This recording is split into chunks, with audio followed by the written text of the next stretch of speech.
Hello students, good morning. Class 12 ছাত্রছাত্রীরা তোমরা দেখো, আমি থ্যাংক ইউ ম্যাম নিয়ে আলোচনা করছিলাম।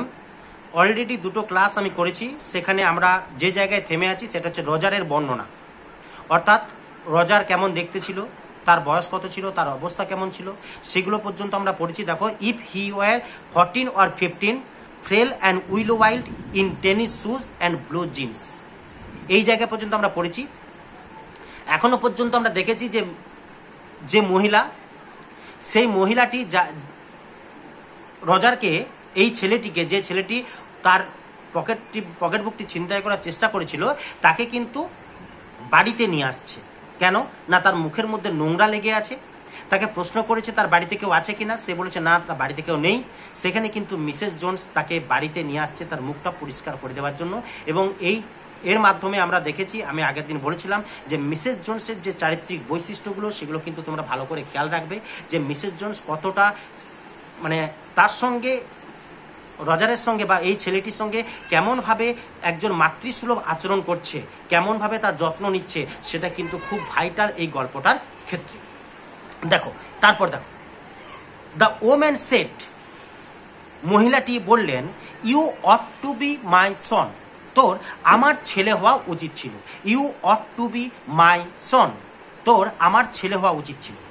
I would teach you right from wrong, I would teach you right from wrong, আমি তোকে শিখিয়ে দিতাম right from wrong, what is right and what is wrong, and how to come back from wrong to right. আমি তোকে শিখিয়ে দিতাম কিভাবে ভুল থেকে ঠিক পথে আসা যায়। অর্থাৎ মিসেস জোনস যেটা বলতে চাইছে, যে সে যে পন্থাটা অবলম্বন করেছে, অর্থাৎ ছিনতাই করা, সেটা খারাপ পন্থা, সেটা অন্যায় পন্থা। সেখান থেকে কিভাবে ভালো পথে আসা যায় সেটা তোকে আমি শিখিয়ে দিতাম। যদি তুই আমার সন্তান হতিস, যদি তুই আমার ছেলে হতিস, তাহলে আমি তোকে শিখিয়ে দিতাম। তোর উচিত ছিল আমার ছেলে হওয়া, তাহলে আমি তোকে শিখিয়ে দিতাম কোনটা ঠিক আর কোনটা ভুল, কেমনভাবে ভুল পথ থেকে ঠিক পথে আসা যায়, সেটা আমি তোকে শিখিয়ে দিতাম। I can do right now, কিন্তু বর্তমানে অন্তত পক্ষে আমি যেটা করতে পারি, is two wash your face, সেটা হলো তোর মুখটাকে ধুইয়ে দেওয়া। অন্তত আমি এখন তোর মুখটাকে ধুইয়ে দিতে পারি। আর ইউ হাংরি, তোর কি খিদে পেয়েছে? দেখো, তাহলে এই জায়গায় কিন্তু মিসেস জোনস কতটা কেয়ারফুল। তার মুখে নোংরা লেগে আছে, তাকে বলছে মুখটা পরিষ্কার করে দেবে। এমনকি সে একদম just like a mother, he is very careful about his hungerness. তার খিদের ব্যাপারেও কিন্তু সে খুব সচেতন। সে কিন্তু তাকে প্রশ্ন করছে, বলছে তোর খিদে পেয়েছে? No ma'am, said the being dragged boy, টানতে টানতে নিয়ে যাওয়া ছেলেটি উত্তর দিল না। দেখো কেন এই কথা বললো, বিং ড্র্যাগড বয়, টানতে টানতে, কারণ যে ছেলেটাকে কলার ধরে টানতে টানতে নিয়ে যাচ্ছে, সেই ছেলেটা ভয়ে কখনোই বলতে পারে না যে ম্যাম আমার খিদে পেয়েছে। তাহলে সেই টানতে টানতে নিয়ে যাওয়া ছেলেটি উত্তর দিল না ম্যাম, মানে আমার খিদে পাইনি। I just want you to turn me loose, আমি শুধু চাই যে আপনি আমাকে ছেড়ে দেন। কারণ এই জায়গায় ওই ছেলেটির কাছে তার খিদের থেকেও তার কাছে বড় চাহিদা হলো কি না, তার মুক্তি। এই মিসেস জোনসের হাত থেকে তার মুক্তি, কারণ সে তাকে শাস্তি দিতে পারে, তাকে পুলিশের হাতে তুলে দিতে পারে, অনেক কিছু করতে পারে। তাই তার কাছে এখন খিদের থেকেও বড় চাহিদা হচ্ছে কি না, তার মুক্তি। তাই তাকে বলছে না ম্যাম, আমার খিদে পাইনি, আমি শুধু চাই আপনি আমাকে ছেড়ে দেন। Was I bothering you when I turned that corner, asked the woman. মেয়েটা তখন বলছে, মহিলাটা তখন বলছে, কেন আমি ওই যে কোনটা, যখন রাস্তার কোনটা থেকে ঘোরালাম, আমি তোকে কোনো কষ্ট দিয়েছি? মানে আমি যে তোকে নিয়ে আসছি, আমি তো তোকে কোনো কষ্ট দিইনি, তাহলে ছেড়ে দাও ছেড়ে দাও ছেড়ে দাও করছিস কেন? আমি তো তোকে কোনো কষ্ট দিইনি। ওয়াজ আই বদারিং ইউ, আমি কি তোকে কোনো কষ্ট দিয়েছি? when I turned that corner, যখন আমি ওই কোনটা ঘুরলাম? নো ম্যাম, না ম্যাম, তা দেননি। But you put yourself in contact with me, said the woman.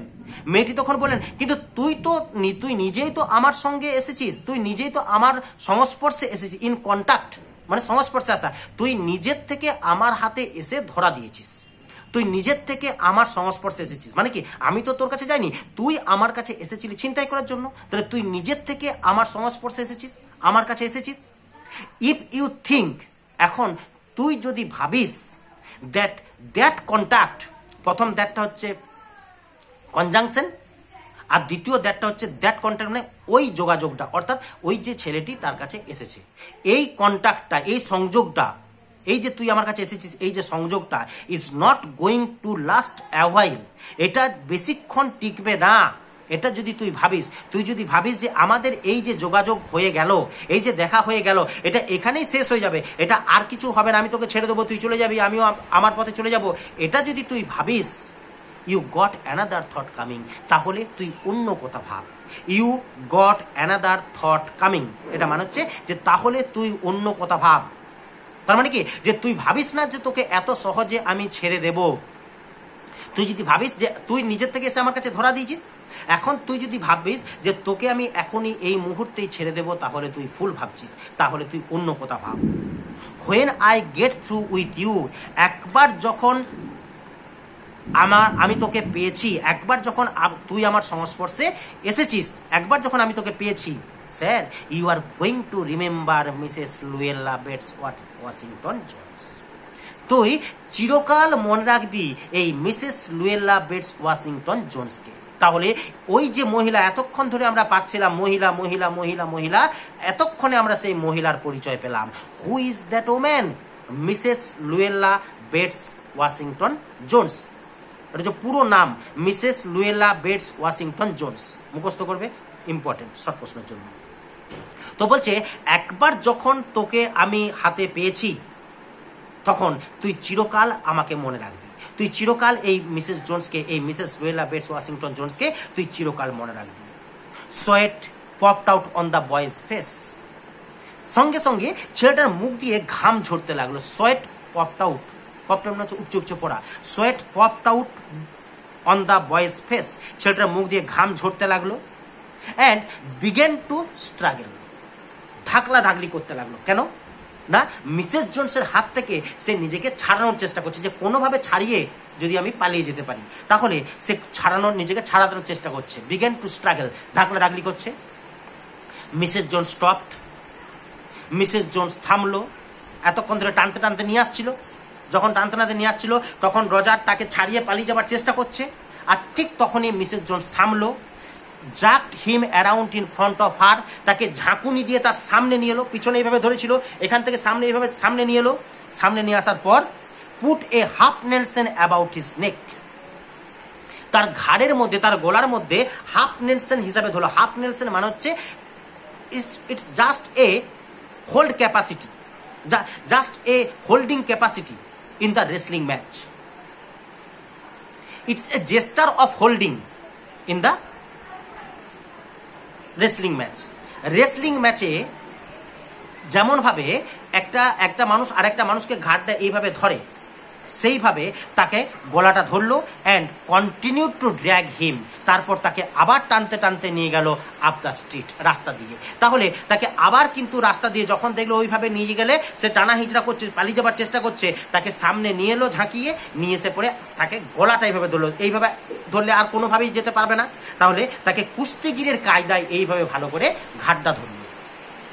When she got to her door, যখন সে তার দরজার কাছে এলো, মানে অলরেডি মিসেস জোন্স তার বাড়ির কাছে পৌঁছে গেছে ছেলেটিকে নিয়ে, যখন সে দরজার কাছে এলো, she dragged the boy inside, সে ছেলেটিকে টানতে টানতে ভিতরে নিয়ে এলো।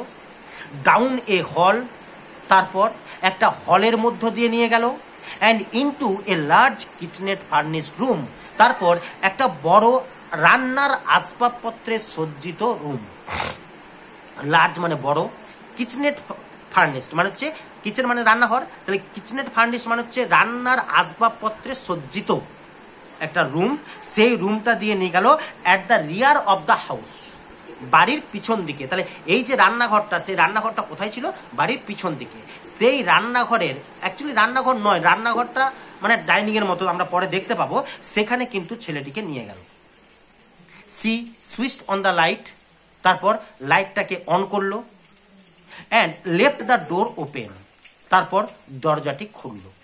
মিসেস জোন্স ছেলেটিকে নিয়ে বাড়িতে এলো, একটা হলের মধ্য দিয়ে গেল, বাড়ির পিছন দিকে গেল, সেখানে একটা রান্নার আসবাবপত্রে সজ্জিত একটা হল রুম আছে, সেখানে নিয়ে গেল, তারপর লাইটটা অন করলো, দরজাটাকে খুলে দিল।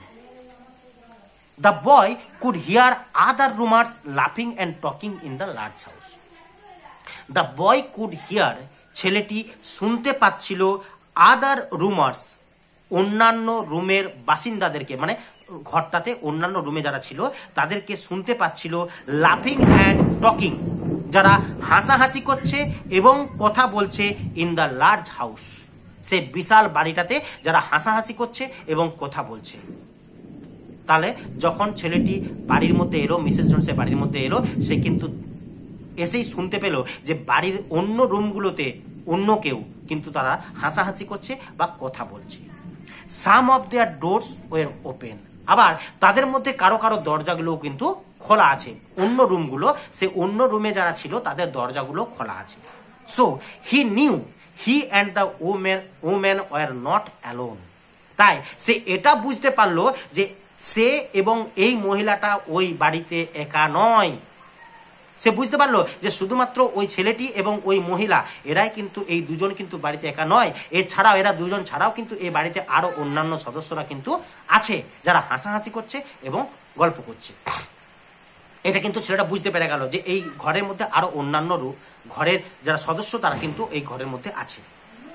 The woman still had him by the neck, মেয়েটি কিন্তু তখনও পর্যন্ত তার ঘাটটাকে ধরে আছে, in the middle of her room, যতক্ষণ না পর্যন্ত তার ঘরের মিডিল, বড় একটা হল ঘর, সে বড় হল ঘরের, যেটা কিচেনের ফার্নিশড হল ঘর, রান্নার আসবাবপত্রে সজ্জিত একটা বড় হল ঘর, সেই হল ঘরের ঠিক মিডিলে মাঝামাঝি পর্যন্ত যতক্ষণ না এলো ততক্ষণ পর্যন্ত কিন্তু সে তখনও পর্যন্ত তার গলাটাকে ধরে আছে কুস্তিগিরের গায়ে।